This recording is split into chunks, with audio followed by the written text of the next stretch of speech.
Forget horsepower, forget lap times. In the 1970s, Ford embraced flamboyance over function, painting louder than it roared. These Mustangs weren't built to dominate the track, they were built to dominate attention. Oversized stripes, wild decals, metallic sheens, and colors no one dared to copy became their weapons of choice. Each model was a rolling rebellion against subtlety, a mobile fashion statement wrapped in Detroit steel. From cherry blossom pastels exported overseas to the venomous King Cobra kits prowling American streets, these cars didn't whisper, they shouted. Ford knew muscle alone wasn't enough anymore, so they turned style into spectacle and made sure these Mustangs left a lasting impression, even if they weren't first across the finish line. While Detroit was choking under smog laws and insurance clamps, Ford leaned hard into style. Outlandish, unapologetic style. These weren't just Mustangs, they were rolling peacocks, designed to shout through paint what couldn't be screamed through horsepower anymore. Factory stripes, limited edition graphics, oddball export colors, nothing was too wild, and even if the power under the hood didn't match the drama outside, it didn't matter. These cars were attitude on four wheels. This is the story of the 8 most colorful, over-the-top Mustang editions of the 1970s, machines that looked like show cars but rolled off the assembly line. Top 1, 1972 Mustang Sprint Convertible, Japan export, Cherry Blossom Edition. It looked like a cherry bomb on wheels, literally. The 1972 Mustang Sprint Convertible exported to Japan wasn't just rare, it was outrageous. Ford's Sprint decor package was already a patriotic gimmick, red, white, and blue accents to commemorate the 1972 Olympics and boost sagging sales. But the Japanese export variant took that formula and cranked it up to 11. Repainted in a delicate yet flamboyant cherry blossom pink, these Mustangs featured white vinyl tops, bold red pinstriping, and chrome everywhere.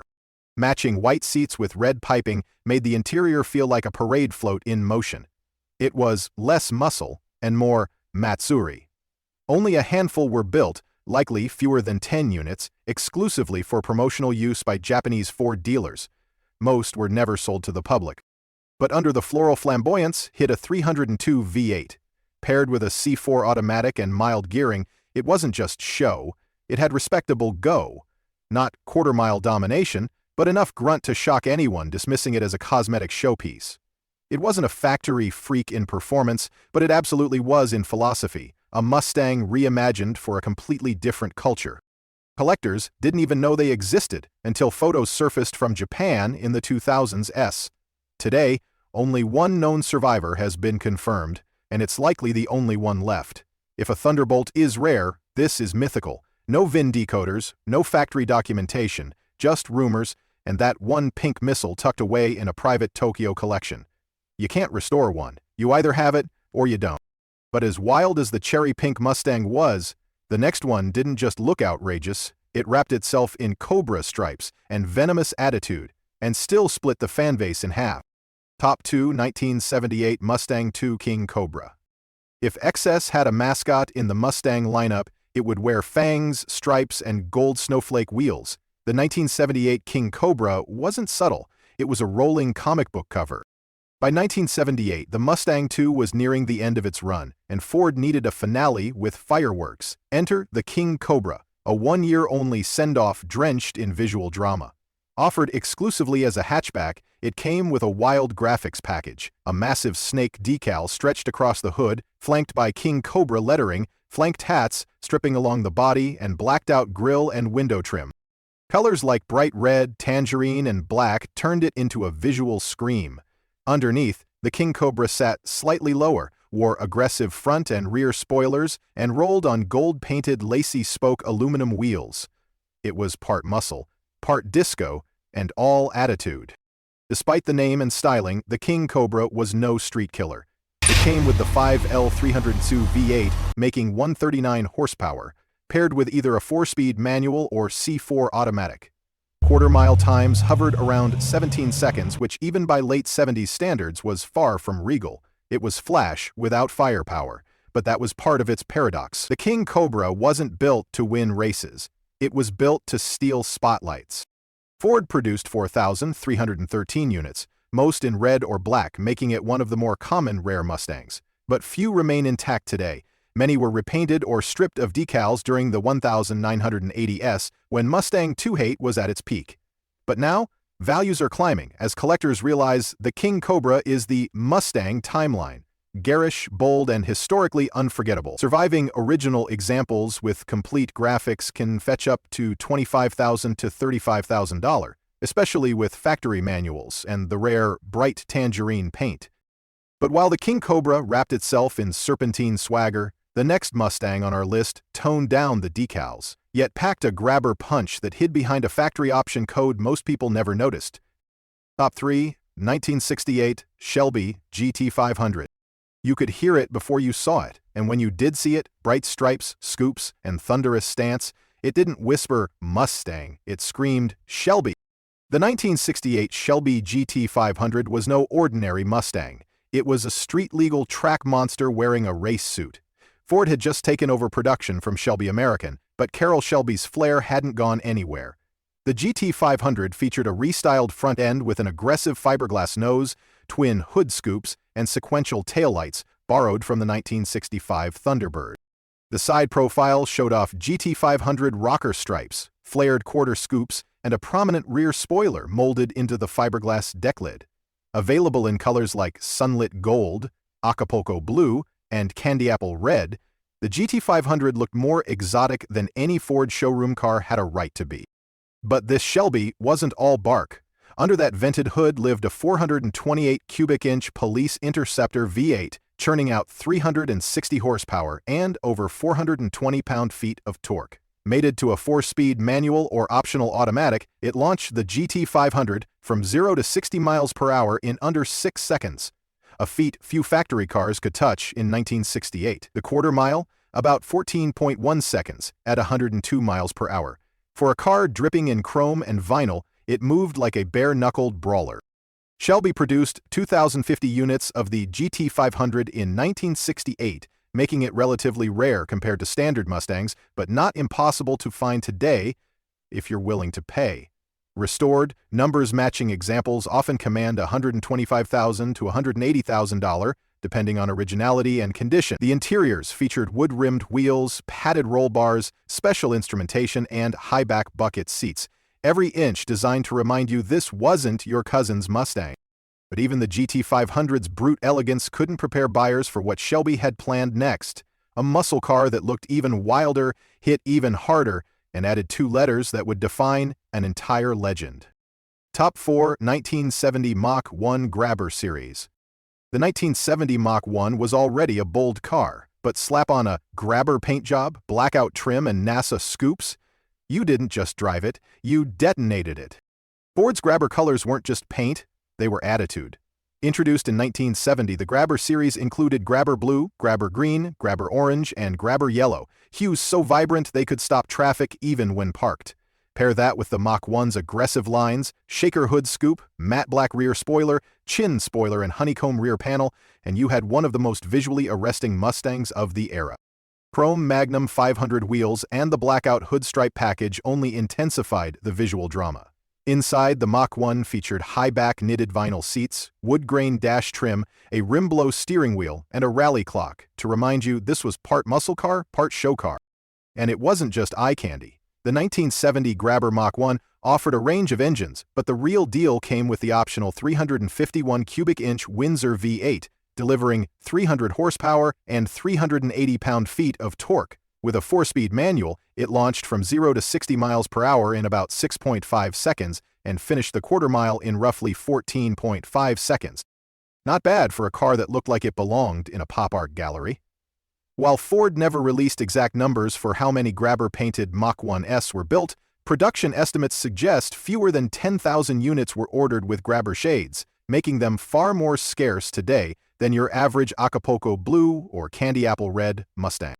Today, these Grabber Mach 1s are collector bait, not just because of performance, but because few colors capture the freewheeling, audacious spirit of 1970 muscle like these high-impact hues. A well-preserved Grabber Green example with a 351 and 4-speed?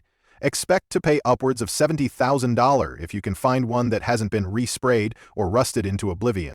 But while Grabber was loud, the next Shelby Mustang would double down on everything: style, sound, and sheer street presence, delivering a final chapter that still echoes through car shows today. Top 5, 1968, Shelby GT500KR. The KR didn't just stand for King of the Road. It stood for killer in red, green, or gold. And if the blown-out scoops didn't get your attention, the stripes and Cobra badges sure did. Carroll Shelby's GT500KR was a masterclass in excess. Introduced mid-1968, the KR took the already menacing GT500 and cranked it into visual and mechanical overdrive. Shelby fiberglass scoops exploded across the hood, quarter panels, and rear end. The elongated nose, blackout grille, and dual racing stripes screamed aggression. But it was the paint options that pushed the car into art car territory. Candy apple red, lime gold, Acapulco blue, and even sunlit gold gave this Cobra-stamped beast a showroom punch that rivaled anything from Mopar's high-impact catalog. Chrome Magnum 500S and the iconic Shelby rear taillight panel, borrowed from the 1965 T-Bird, sealed the visual statement. Under that hood, not just any 428, it was the 428 Cobra Jet, conservatively rated at 335 horsepower, but widely believed to crank out closer to 400 horsepower. Paired with a C6 automatic or 4-speed top loader and feeding power to a 3.5 or 3.91 rear axle, the KR could hit 0 to 60 miles per hour in 6.3 seconds and rip the quarter mile in under 14 seconds. This was no appearance package, it was a genuine drag strip predator, street legal and showroom ready. Only 1,571 fastbacks and 517 convertibles were built, making it far rarer than the base GT500 of the same year. Today, the GT500KR is Shelby royalty. Values for pristine originals easily cross $200,000, with even unrestored survivors commanding six figures. But more than just price, the GT500KR stands as proof that sometimes the most outlandish-looking cars also pack the hardest punch. But even royalty can be overthrown, and the next Shelby Mustang on this list added just enough subtlety to make it dangerous in an entirely different way. Top 6, 1970 Mach 1 Grabber Series. It didn't need stripes or spoilers to scream for attention, the color did all the talking. By 1970, the Mustang Mach 1 was already a legend, but Ford wanted to make it pop, literally, on showroom floors. Enter the Grabber Series, a bold splash of high-impact colors, with names like Grabber Blue, Grabber Green, and Grabber Orange. These weren't just paint options, they were marketing weapons. Underneath the flamboyant coat was the classic Mach 1 fastback shell, NACA hood scoops, honeycomb grille, and a sport-louvered rear window. Inside, it stayed true to the Mach 1's upscale muscle identity: wood-grain dash, high back bucket seats, and an optional rim-blow steering wheel. But beneath all the flash was some surprising restraint. Most Grabber Series Mach 1S came with modest engines, 351 Windsor or 351 Cleveland, small blocks, not the ground-pounding 428S found in other Mustangs. The loud colors masked relatively tame performance. The quarter mile, mid-15s on a good day. In fact, Ford produced an estimated 8,000 to 11,000 Mach 1S in these Grabber colors, making them visually iconic but mechanically common. They looked like they could take on a Boss 429, but couldn't even touch a Chevelle SS 396. It was all style, little bite. Still, these Grabber cars became instant attention magnets. They graced magazine ads, dealer posters, and even slot car sets. Their visual drama made them collectible, even if they weren't track monsters. Today, a clean Grabber Blue Mach 1 draws as many eyes at car shows as rarer big block variants. And in the modern resto mod era, many enthusiasts retrofit them with the engines they never had, finally giving the look some proper muscle. But if you thought the Grabber cars were colorful, wait until you see what Ford cooked up the following spring. Because the next Mustang was literally built to shine like the season it was named after. Top 7, 1971 Mustang Spring Special. It didn't show up in brochures, it didn't have a nameplate. But when it rolled onto the lot in spring, every head turned. The 1971 Mustang was longer, wider, and lower than ever before, Ford's attempt to keep up with rising insurance restrictions without losing street presence. But as spring approached, dealers needed fresh bait to draw buyers, so Ford quietly released the Spring Special Package, an appearance upgrade available on the hardtop and fastback Mustang sports route. It wasn't advertised heavily, but for those in the know, this special edition meant exclusive paint codes, body-colored front bumper, and custom striping. The most eye-popping detail? That wild, bright lime metallic or grabber yellow, a color palette lifted straight from a psychedelic fever dream. But here's the curveball. Under all that color, most spring specials were equipped with the base 250 CI inline-6 or a mild 302 V8. Output hovered around 140 to 210 horsepower, making them far from performance machines. The car looked like it could tear up the drag strip, but with 0 to 60 times approaching 10 seconds, it was all bark and no bite. Exact production numbers are fuzzy, but estimates place the total spring specials at fewer than 1,000 units, making them rarer than some Boss variants, just not faster. Today, these cars are unicorns. Because they were dealer-level cosmetic specials with no VIN code or option group name, many were repainted or junked without anyone realizing what they had. But the few that survived? They're now collector catnip, especially if they still wear their factory stripes and bumper-matching front fascia. Restored examples in bright lime or medium ivy green command attention at auctions, not for horsepower, but for their time capsule oddity. But if you think a lime green Mustang was bold, the final car on our list didn't just flirt with excess, it embraced it with fangs, spoilers, and more snakeskin than a leather boot convention. Top 8, 1976 Mustang II Cobra II. It looked like a movie star, it sounded like a fighter jet, but under the stripes, it was still a Mustang II. By 1976, the Mustang II had already carved out a strange place in Ford's legacy. A compact Mustang made to satisfy insurance regulations and gas-conscious buyers, but sales were soft. Ford needed a punch, and so the Cobra II was born, not as a performance beast, but as a visual weapon. Inspired by Carroll Shelby's legacy, the Cobra II package added a bold front air dam, racing stripes, window louvers, and a massive rear spoiler. Buyers could choose high-impact color combos, like white with blue stripes, most popular, or go full disco with black with gold or bright red with white.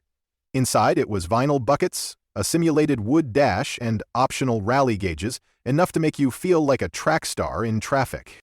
But here's the truth behind the flash. Most 1976 Cobra IIs came with the 302 CI V8, which delivered just 140 horsepower. Paired with a 3-speed auto, the 0 to 60 time hovered around 10.5 seconds. That's slower than many family sedans of the era, and far from the street killer the visuals promised. Performance was an illusion, carefully painted on in bold stripes and snake emblems. Despite the lack of bite, the Cobra II was a hit. Ford sold 30,038 Cobra IIs in 1976 alone. And while many scoffed at its racy pretensions, the package worked. It gave young buyers a sense of muscle without the muscle car penalty at the pump.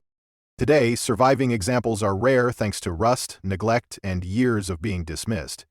But clean, original Cobra IIs, especially with factory stripes and spoilers, are now gaining a cult following, especially among collectors who embrace the kitsch of the 70s. The Cobra II closed the book on our list, not with brute force, but with peacocking style. Because in the end, what's more over the top than a snake that never bites, but still gets the crowd to stare? They weren't the quickest off the line, they didn't dominate the drag strips or terrify rivals with raw horsepower, but what they lacked in speed, they made up for in presence. These Mustangs turned heads the moment they rolled off the lot, draped in wild graphics, bright colors, and styling choices no one saw coming. They wore their visual identity with pride, even as the muscle car era was fading. Ford knew performance was slipping, but design could still roar, and these Mustangs roared through pinstripes, spoilers, and pastel paint jobs. Decades later, they remind us that being bold isn't just about horsepower, it's about leaving a mark, and every one of these Mustangs left theirs, loud, proud, and unforgettable.